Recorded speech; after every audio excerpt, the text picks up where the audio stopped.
Bangladesh supreme court ও high court বিভাগ কর্তৃক criminal rules and orders এর বিধি অনুযায়ী নোয়াখালীতে পুলিশ ম্যাজিস্ট্রেসি কনফারেন্স 2025 অনুষ্ঠিত হয়েছে। নোয়াখালী জেলা প্রতিনিধি আর আজাদ সোহেলের পাঠানো প্রতিবেদন।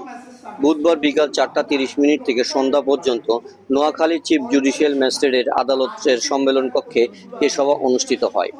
নোয়াখালী জেলার বিজ্ঞ chief judicial magistrate Syed Mohammad Fakhrul আবেদিনের সভাপতিত্বে প্রধান অতিথি হিসেবে বক্তব্য রাখেন নোয়াখালী সিনিয়র জেলা ও দায়রা জজ ডক্টর মোহাম্মদ মোর্শেদ ইমতিয়াজ।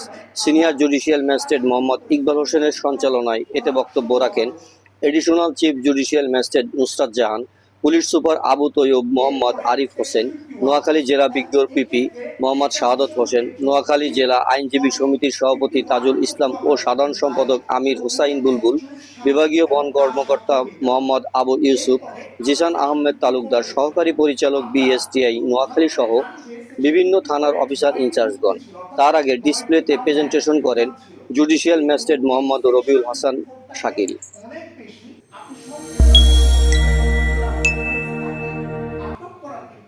অনেক বেশি রেস্ট্রিকশন ইম্পোজ করা হয়েছে।